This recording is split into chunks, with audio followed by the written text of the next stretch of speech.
good morning, everyone. Good morning. It's very nice to be here one more time with all of you and our friends that are connected online with us. Thank you for joining us in this in our humble study that we have here in all these lectures on Sunday. Um, it's a snowy day for all of us in Toronto. At the same time, we're going to be warming up our hearts to talk about a very important topic in Spiritism. We're going to be using Lazarus' resurrection as a starting point, as a discussion about this whole concept of the spiritual body, the survival of the spirit, and who we are really, if we're a body, if we're a spirit. We're going to talk about all those topics. And to enlighten us today about this, we're going to have Marcio giving the lecture. And I'm going to invite now Maria Lucia to read us a passage from the book Happy Life and do our initial prayer.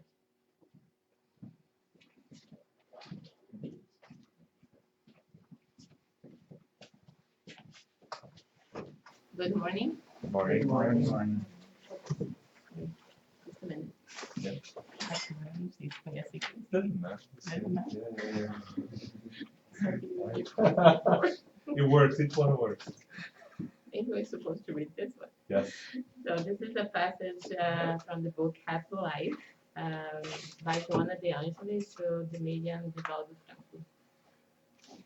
Do not hear your accusers when they lie about you, and try not to drag you into inglorious battles through slander.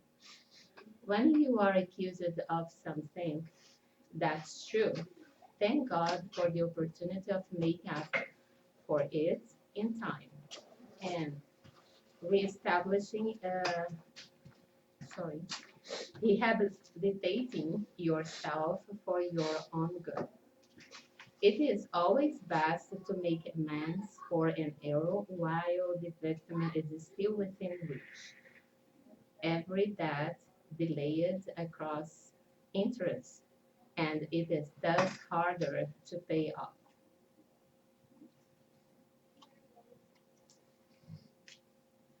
Let's close our eyes and think of Jesus.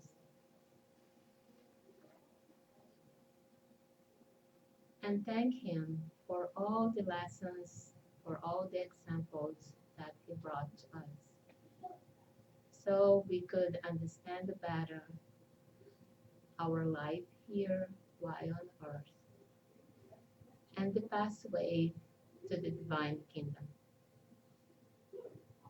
Let's thank our mentors and all the mentors of this activity, and also ask them to invite Marcio during his lecture so he can deliver the message to us and we can bring home another ideas so we can practice during this week.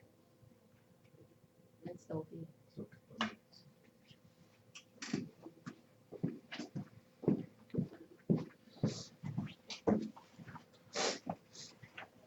All right, good morning, everyone. Good morning. Good morning. Pleasure to be here. Just start by. Okay. All right. It was very interesting doing this lecture, preparing for this lecture today. We have been using some materials that was shared by the Brazilian Spiritist Federation. It's very, very good to get these materials because it gives us a little bit different perspective on the topics that we're gonna learn. And when I was told that this is be my topic, I was like, oh my God, what am I gonna talk about? That's a very hard topic, and I thought it would be something related to medicine that I don't understand anything. How can I talk about it? And then reading what the Fab brought to us, it's very, very interesting.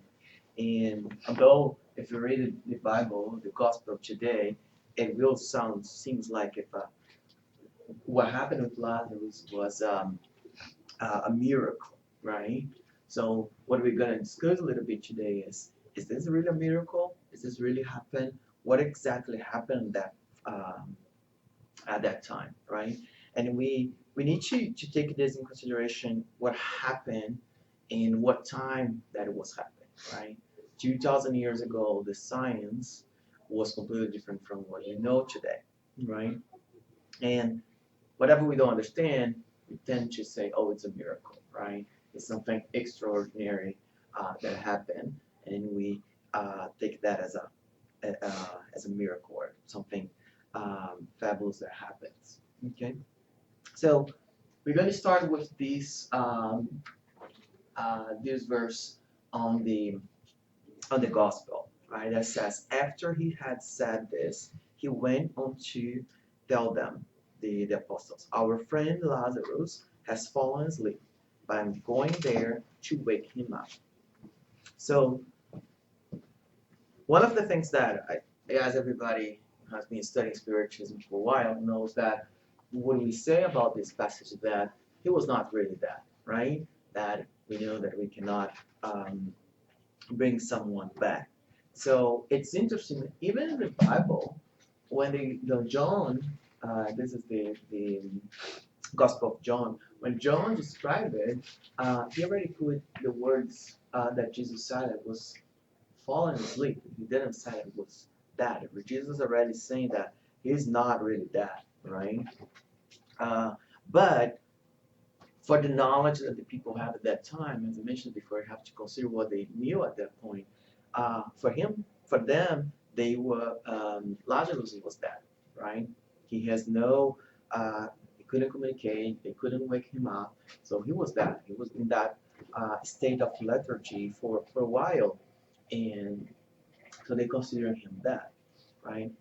And so today, through different communications and knowing better science, we can relate, say, okay, he was not really dead. It was in a stage of lethargy. That in the dictionary says that it's a pathological state of sleepiness or deep unresponsiveness and inactivity. Kardec also brings in the Spirit's book a definition for that. He says, lethargy is the temporary loss of sensibility and motion due to us yet unexplained physiological cause. In lethargy, the suspension of the vital forces is generalized and gives the body all the appearance of death. So, no, he was not dead, right? And Jesus just brought him up, just wake him up, right?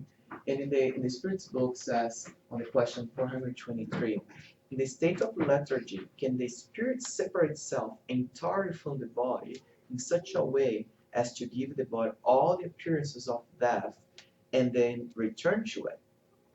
And the Spirit's answer, the body is not dead in the lethargic state because there are functions that continue to operate. Vitality remains in a latent state, like in a cocoon, but it's not extinguished. The spirit is always connected to the body, while the body is alive. But once the ties are broken by real death and by the decomposition of the organs, the separation is complete, and the spirit no longer returns. When an apparently dead person comes back to life, it is because death had not actually been consumed. So the spirits are telling us that it may look like, but if we say that someone come back to life, was not consumed yet, right? So if you think about our spirit, how our spirit is connected to the body through the pure spirit, right? So the pure spirits connect to the body cell by cell until it gets completely disconnected from all cells. If there's still a connection, it means that it's alive, right? And as of today, we do not have any science or any knowledge on when exactly the pure spirit is completely disconnected to the body, right? And in the Spirit's book, in the Genesis, there is that tell us that it can occur very quickly, or it can take days or months, depending on the person, right? And for those that risk quickly is because the person is already connected to the spiritual world and being morally improving themselves. Those whose life has been materialistic, more connected to this world, to the material things, it can take days, weeks, or even months to be completely disconnected, right? It doesn't mean that um, the body is not considered by our sciences that, and that process take a while, but we already think this as the person is discriminated, as we say. Okay, so it's the process takes a while, but that process is what we will eventually learn how it happens and how we can, not only by the physical way that we determine death, right, the disincarnation, but also when the spirit is completely disconnected to the body, right? Another thing that the spirits tell us on the question 422 is that lethargic and cataleptic individuals generally see and hear what is occurring around them, but they cannot express it. Do they see and hear through the eyes and ears of the body? No, through the spirit. The spirit is conscious but unable to communicate. So that's in the spirit globe. So the body is still there, not moving, not communicating. It like seems that the person is dead, but the spirit is awake, right? As he says, the spirit conscious, but it's unable to communicate. So the spirit is awake. So what is happening with the spirit while the body is sleeping, right? And that sleepiness is where we learn on the Spirit's book as well. There is an entire chapter that talks about it, that what happens when we are sleeping, what are our dreams, etc., right? So what happened to that spirit in the lethargic state is exactly what happened when we are sleeping. So um, during sleep, does the soul rest like the body? And the answer from the spirit said, no, a spirit never remains inactive. During sleep, the bonds that join it to the body are loosened, and since the body does not need it while sleeping, the spirit travels through space and enters into a more direct relations with other spirits. So if we analyze this piece here, the bonds that join it to the body are loosened. It means that our spirit has a little bit more freedom, right? It has the freedom to go to different places and see different people. Even a whole day like today, our spirit could be sleeping, go to a beach in Mexico and enjoy a little bit. I wish, right? But the truth is that what really happened is that the spirit goes where our minds are, right? That's why every time that we talk about sleeping and dreaming, we say how much important is to what we are doing just before we go to bed, right? What we're reading, what are we watching, what we are listening to, right? Are we listening to things that will help us to be in a state of mind that will calm us down, that will connect us to the goodness, or are we watching a violent movie or listen to music that bring us not so peaceful. Different people have different ways to relax, but what we're reading, what kind of books we're reading, right? Something that and then it's not only if you think about it, it's not only spiritual, but saying those things, right? A lot of studies are telling us what to read before, to be calm, to meditate before going to bed, and all of that is, just combined to what we have been saying, right? And the second piece here says that enters into a more direct relationship with other spirits. So if we're lucid, so we can have these connections with other spirits, right? And again, depend on our state of mind, what we have been going through, it can be a moment of torment for us, right? It can be connecting our thoughts to revenge, to hatred, sadness, remorse. So what is connected? Where our thoughts are before it will connect to those spirits that are in alignment with that thought, or it can serve to us as a moment to learn more, right? We can be in a spiritual city, in a spiritual group, just study, looking for things that can help us to progress as a spirit, to progress as our soul to evolve even more, right? It can be work, depending on the level of evolution or the progress. You can be working for charity in the spiritual realm, like helping in services, like Shiku. He participated in he described it participating in some um, lectures in the spiritual world. He said how things that happened while he was um, kind of rescuing people in Umbral, things like that, right? It can be a moment to reconnect with those spirits that we have with some spiritual family ties that is helping us with this incarnation. If we read the Gospel according to Spiritist, there's a chapter that talks about, our spiritual families, and it's not everybody that we have been in growing as a family, spirit family, is incarnated, right? Still have some that are there on the other side, guiding us, helping us to go through it, through our incarnate. So that's a moment that we can connect to them, or our mentors, our guardian angels, whatever we name it, right? Those spirits that are there to guide us through our existence. Okay, so that's a moment that that can be used to connect with them and see what is the things that we may want to do, to improve here. Not that we're gonna remember everything. The spirits book tell us that it's not the intention that we go there, listen everything, get all the good things and come here.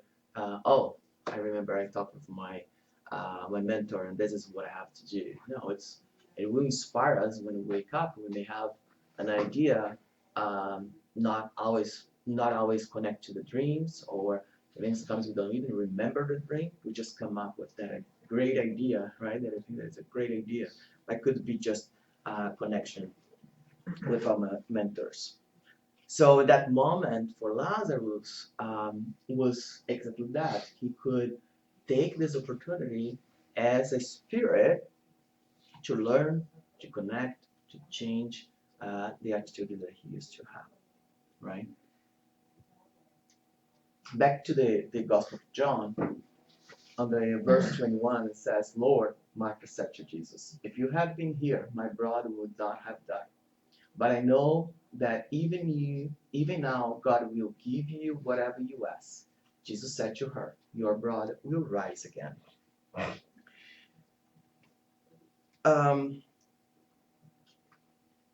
Through Shiku, mediumship, and Emmanuel, there is some lessons that we can take to understand what this rise means, right?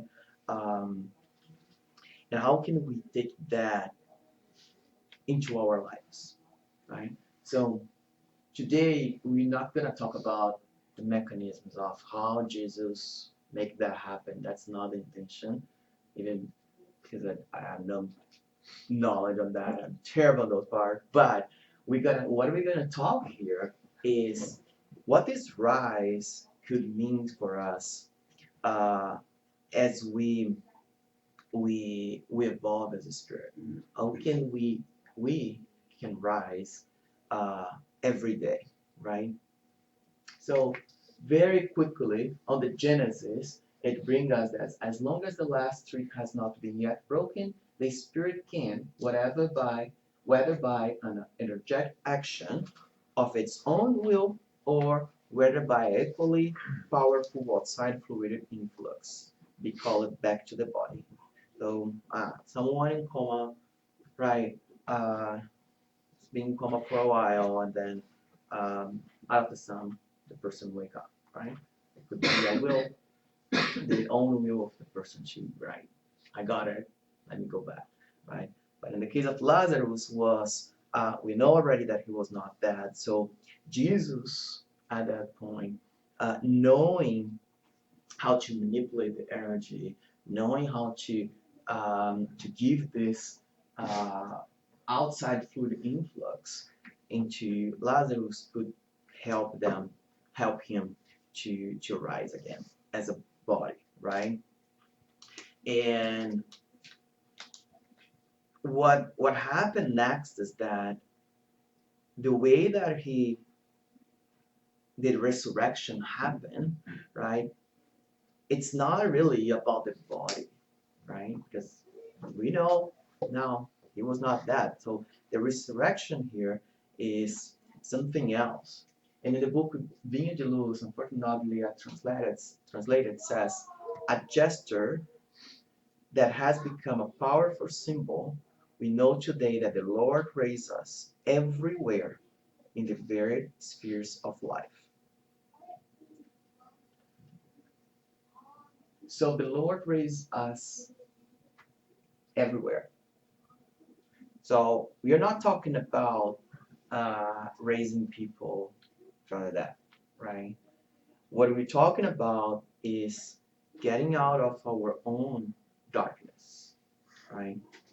Every day we have this opportunity of resurrection, right? Of our own darkness. Yeah, we're not pretending that anyone here incarnated is a saint, right? All of us, we are on a planet that we still have a lot of to learn, a lot of to expiate, a lot of to be tested, to go through trials, right? So every day we have this chance to change something, or at least try, right? We're gonna have situations in our lives that it's a perfect opportunity for us, and we may miss it. You know, we try it, but we didn't pass on the test, right? So when he started to raise Lazarus, the first thing he said is, "Take away the stone." He said. So what is that stone, right? So if you recall the passage, Lazarus was already dead for 3 or 4 days. He was already in his tomb, and it was sealed with the stone, right? Um, but for us, what that stone means is our own thoughts that stop us to move forward. When I say move forward, it's moving closer to Jesus, right? It's those self-destructive thoughts that we wake up with in the morning instead of something more positive. Like, oh my God, today another Monday, right? Monday is is always a day that we hate. Well, I do. I always complain about, right? Or a thought of hate for someone that passed through our lives that we call enemies, right? Any desire for revenge on something that happened to our lives. So all of that are stones that stopping us, that is we need to take away from our lives, right? In the book Happy Life, there's this passage from John Evangelist that says, the man can be considered a thought that externalize, foster, and nurtures. Depend on your mental landscape, physical existence will be shaped, given the strength of the directed energy. The thought is the manifestation of the spiritual wish for being, not a cerebral evolution of the body.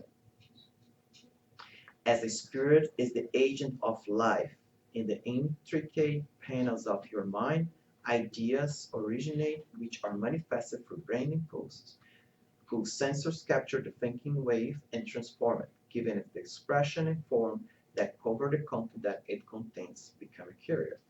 So our thoughts will become a reality, right? So the way that our thoughts is put in there get materialized in shapes and forms that we are been calling suffering, right?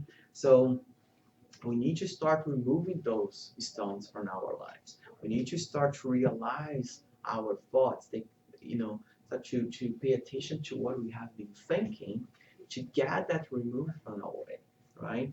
Be more positive. And then that we with that we'll be able to, through gratitude, having faith, we'll be able to get out of that tomb, right? That's what Jesus says next to Lazarus. When he had said this, Jesus calling a loud voice, Lazarus, come out, right? So that's our next step, right? So Lazarus was in this tomb that was like I don't know, a cave, um, and that cave we can interpret that as our own darkness, the moments that we are there hidden, right? In the book O Consolador, uh, which is a number of different questions, right, answered by Emmanuel. It says, does the resurrection of Lazarus, operated by the Master, have a hidden meaning as a lesson to the humanity? And the answer is Lazarus episode. Oops, Lazarus is wrong spelling there, sorry. Lazarus episode was a divine seal recognizing the passage of the blood, but it was also the sacred symbol of Christ's action on individual, testifying that his love pulled humanity out of its tomb of miseries. Humanity, for which Lord is giving the sacrifice of his tears, resurrecting to the Son of eternal life, in the sacred lessons of his gospel of love and redemption. So Jesus is calling us to get out of this our own tongues, right? And what are those tongues? So it's when we are hiding at home, afraid to face, our challenges outside. We know what they are. We'll never have that morning that's, oh my God, today is the day I have to face this. And you want to be there, quiet, inside of our homes, not doing anything, not get up, stay under the covers in our beds, right? We are in our times when we say, I'm this way and it's too late to change. How many times we say, oh, I'm too old. Oh, I was born like this. I will not change, right? That's the moment that Jesus is telling us. Get up. Come here. Let's work on that. Okay. Or when we are planning a revenge about against our enemies, how many times we for silly things we start planning. Oh, and that person is this to me. I will do that now, right? And some things is small things, right? Or when we do things just to be accepted by a group, right? I don't know, going to places that we don't like. Are they people there would be drinking just to get out of that stage of shy or whatever, to be accepted for others. As a teenager, how many times as a teenager we don't do things, and you see until today, teenagers doing things just to look like a cool kid, right? So those things that we do, instead of saying no, right, we do just to be accepted. So Jesus is calling us get out of that and take action, right? One thing is for us to recognize what those stones are, right? The other thing is doing something about it. Right? And then it continues when it says, the dead man come out, his hand and feet wrapped with strips of lining, and a cloth around his face. Jesus said to them, take off the grave clothes and let him go. So at that time, they would put all those clothes around the body of the dead person, right? Contain it. And so Jesus he came out with all of that, and Jesus just said, take out those things.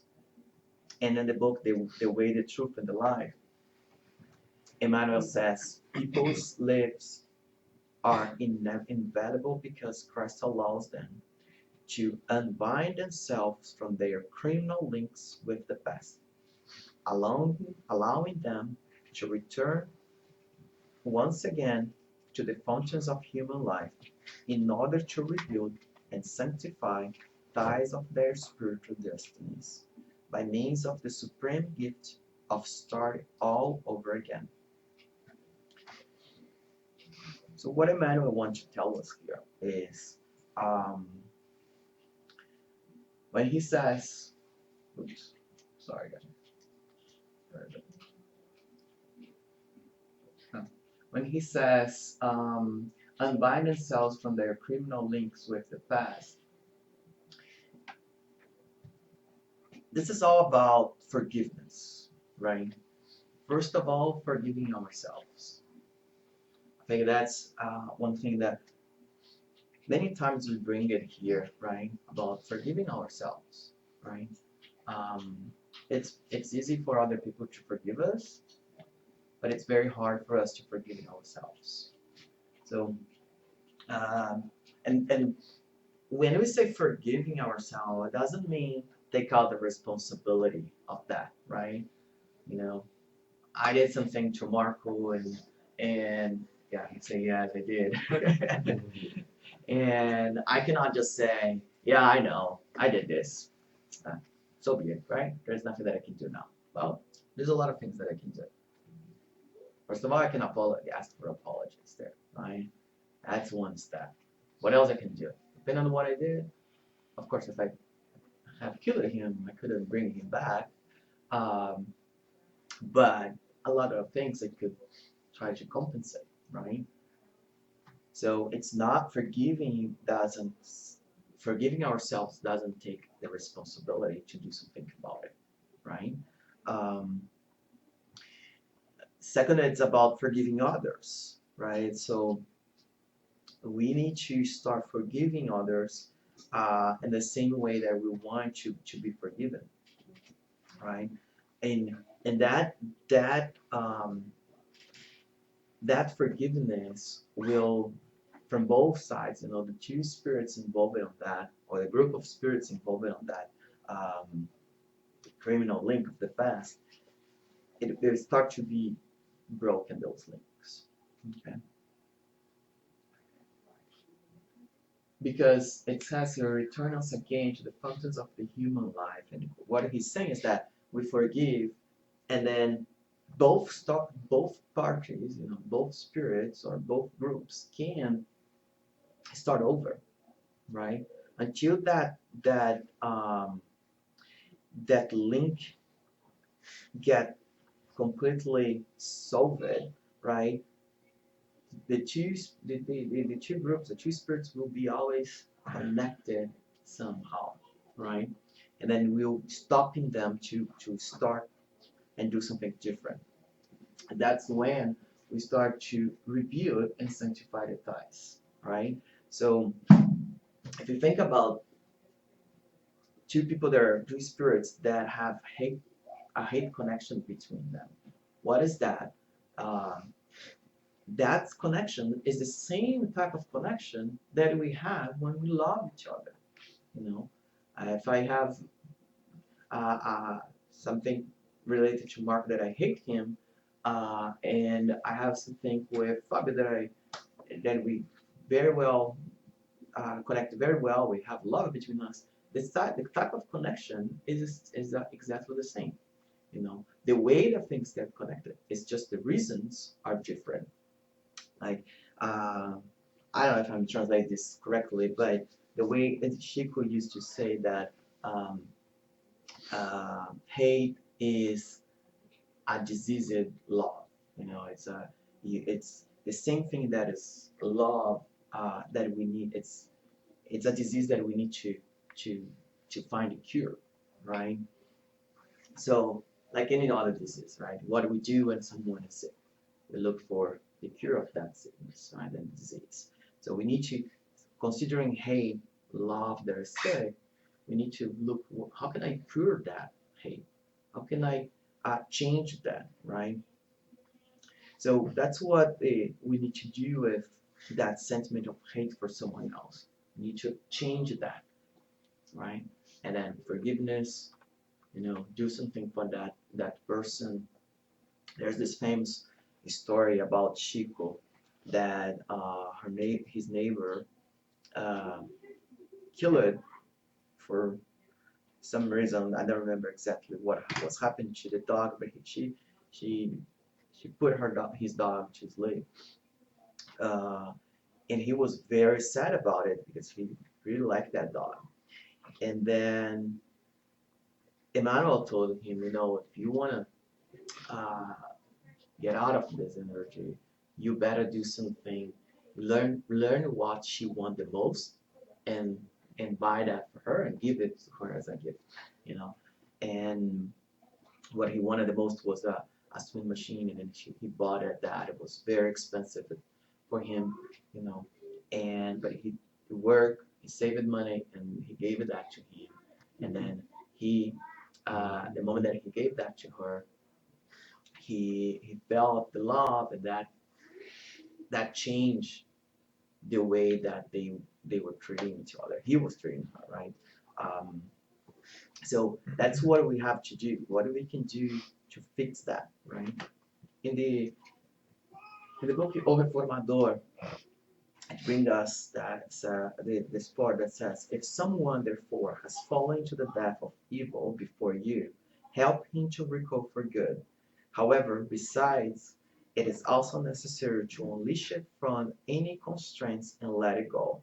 You recall, Jesus said to in the passage, right? Take off the grave clothes and let him go.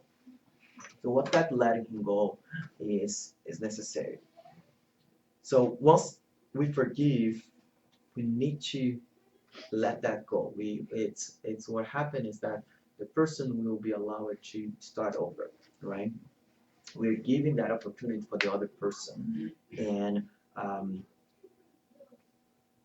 we are forgiving doesn't mean forgetting, right? We went through the experience. We went through that. It will be in our memories, right? But how we take that memory is what matters. You know, am I taking every time that I remember that?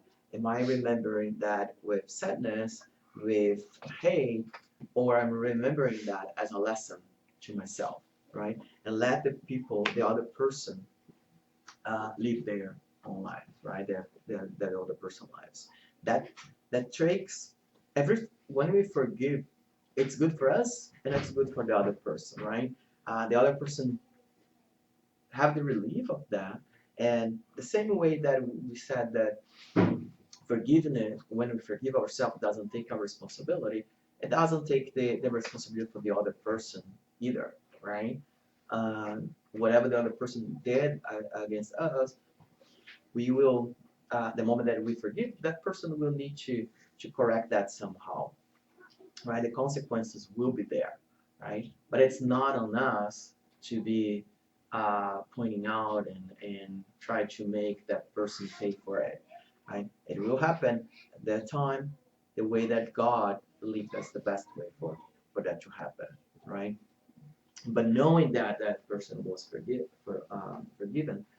it will be easier, it will be lighter for that person. So That is unleashing that from stream and let the person go, right? Let the thing that happen. Okay. So Jesus bring Lazarus back. Then what happened, right?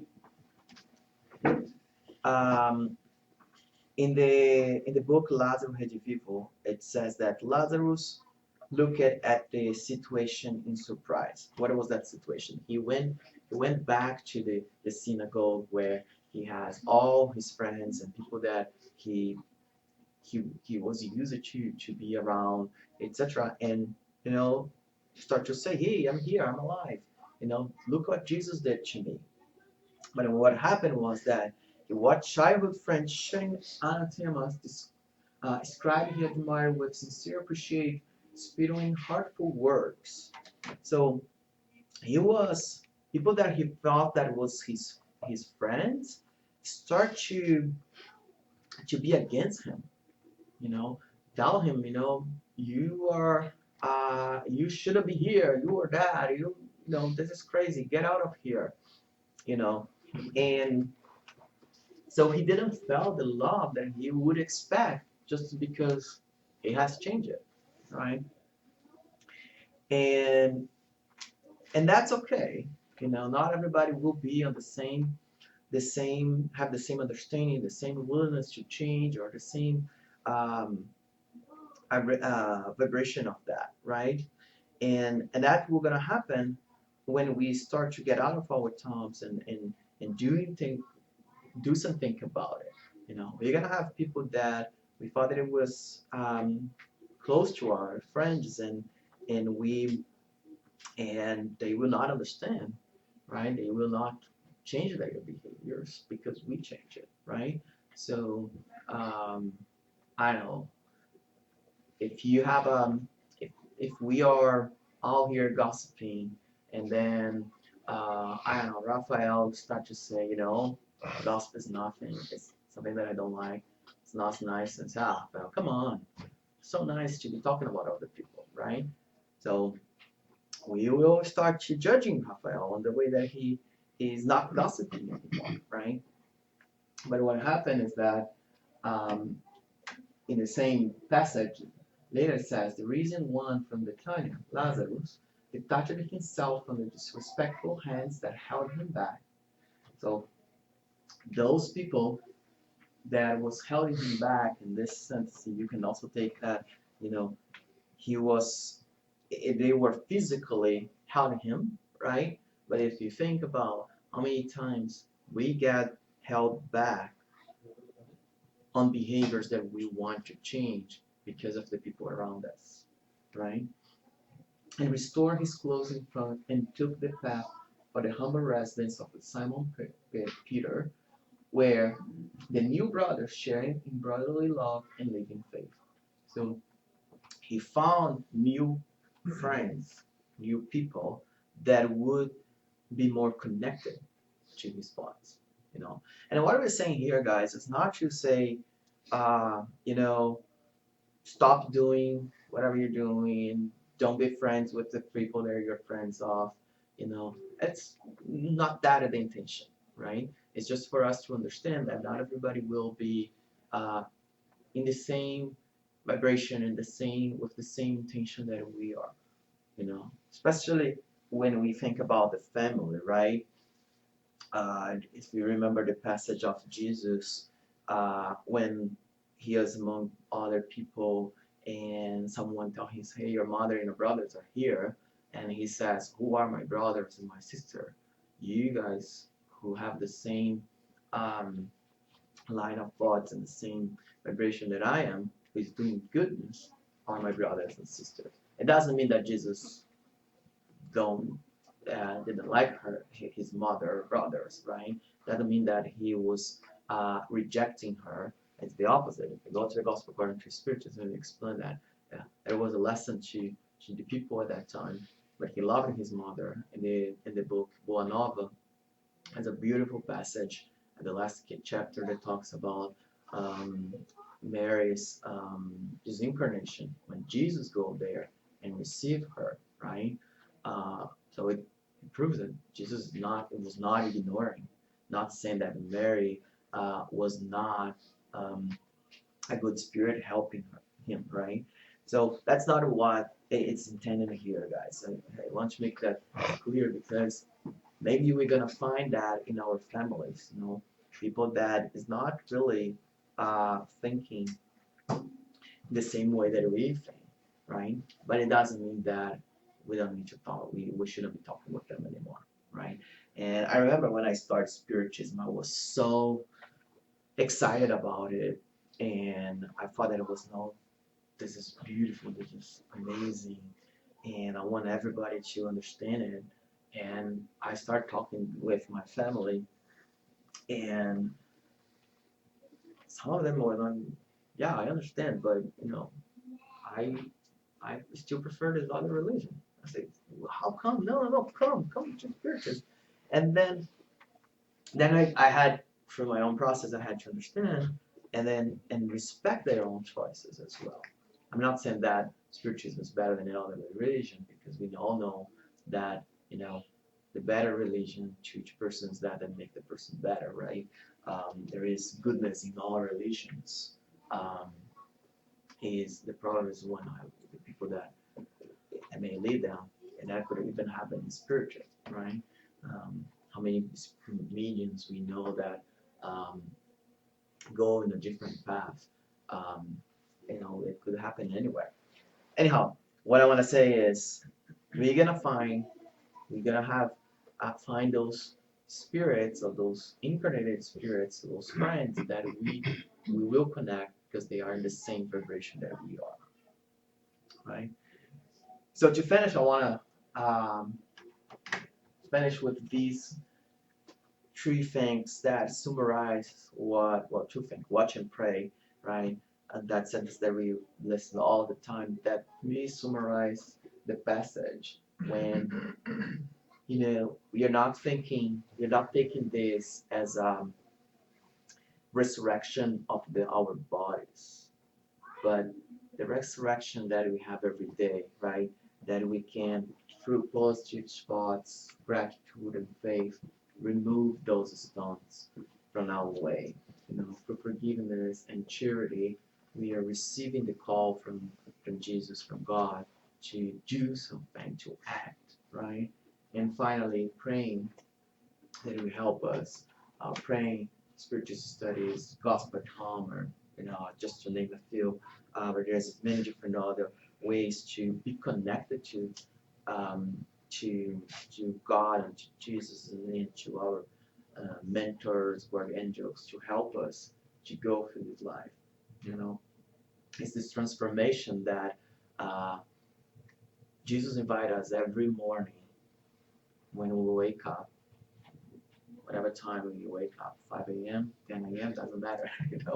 Every day we have this chance to start over and do something about it. And we need to keep in mind that it's not nothing gonna happen overnight. It's not, we could think that, oh, it was easy for Lazarus. Jesus was there. He he called Lazarus, and then everything was perfect. Well, we know part of the story, right? We don't know how many, what else happened to Lazarus after that, right? He really changed everything. That he is a perfect spirit right now. How many incarnations he had after? We don't know. So let's not think that everything happened overnight. It's a real process. Everybody's having that everyday chance. Okay, and that's what I have for you guys. Thank you so much. Marcio can stay here. So I think this is a great example of how we, as humanity in general, we tend to instead of looking at the main story and the main teaching from the story, we always try to find the most exceptional and nonsensical aspect of the story and we stick to it, right? So the huge debate is like, did actually Jesus brought a body back to life? That's actually the debate. And the reality is that Jesus was waking us up every day. That's the teaching. But unfortunately, we get so stuck in things that are supernatural that we literally don't learn anything from it, right? And I think you brought this very interestingly, and obviously there are so many examples of this, right? Every time we see something that seems like somewhat extraordinary for our brain to imagine, instead of trying to understand what's actually that's trying to teach us, we're going to look at that amazing part of it. It's like, wow, see, and then obviously that will create great debate, right? And that's Kardec in the introduction, the Spiritist book. That's the first thing he tackles. You know what? You can disagree with this, you can argue with that, but the moral principles of Jesus you cannot discuss, right? Right, Marcio? And we're every day. So basically, we're Lazarus. Like every day, Jesus touches us and wakes us up a little bit, right? Because we're all sleeping. Okay? We're all sleeping because none of us in this room, I can guarantee you that, because we're not perfect spirits, right, is working at a full capacity, and embracing the law of love completely. We're working on it. We could do a lot more. We're still going, right? So basically, Jesus comes through his law of love and kind of wake us up, like rekindle that inside of us. So it wakes us up every day, right? And that's exactly what happens to Lazarus. So, Marcio, now I know you read all these books and everything about Lazarus. So, what do you think, like in a spiritual perspective, and I think you mentioned that. So, as a spirit for Lazarus, what do you think that represented for that spirit, like that period of time? How do you see that change? When he was sleeping. Yeah, when he was sleeping. Yeah. As a spirit. Yeah.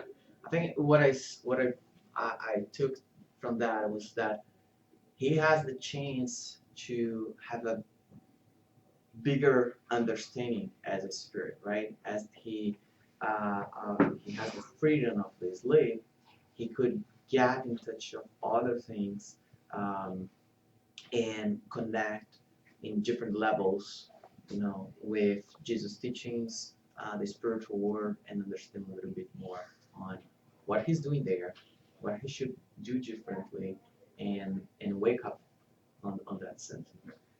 I think that's interesting, because what I think sometimes, like the sleeping spirits, right, when they discarnate. So there's André Luis describes in many passages, missionaries of light and all this. So when the spirit discarnates with this troubling thoughts in mind, and with a lot of difficulties and challenges with the process of discarnation, with their own mistakes and their conscience kind of poking them all the time, sometimes they go into a state of sleep, actually, and it's well described. Basically, they can't. The spirit it's so much trouble they're going through their thoughts at this moment that it's like they disconnect from their existence, and they all stay sleeping in the spiritual world, right? And then it takes time, and they pray and they work with them every day in order to wake them up from that state of confusion, right? And I think that's exactly what he said. I think when Lazarus was going through that, he's probably doing the same thing. As a spirit, he's going through this incredible process of seeing what's happening, what he has to do, and dealing with his frustrations and what he's done wrong, and understanding it's a very complicated process that goes through the mind, right? And we do this every day, right? Because our conscience keeps us kind of at bay, right? Poking us all the time, so we know we're going to the right direction, right? Anyways. And it's good that you brought that, because we keep looking for the answers, where should I go? What should I do? Think about it. You go to your own conscience, and get the answers from there. We do have the answers inside of us, and sometimes the answer is not the one that we want to hear, but it's there, right? It's there. It's a process to learn how to access those answers, right? Any questions, you guys? Internet? No, we're all good. Okay, so thank you very much, Marcio. Thank you. It's great. Okay, so as all of you know now, this is the time for us to go through the passes, which is a transfusion of good energies, right? Infused with a lot of love from above, from our mentors, and from us here, delivering the passes. It's a moment for us to obviously elevate our thoughts and connect to the essence of who we are, which is the creative thought of love and God. And also, for all of us who are going through troubles and difficulties, that's also the time for us to open our minds to receive help. Because sometimes that's difficult, right? We actually don't allow ourselves to, although we ask a lot, we're actually not open to receive it. So that will be the perfect time to do that, okay? So I'm going to invite my friends here to get started with the classes. Lou, I think you're on, Igor.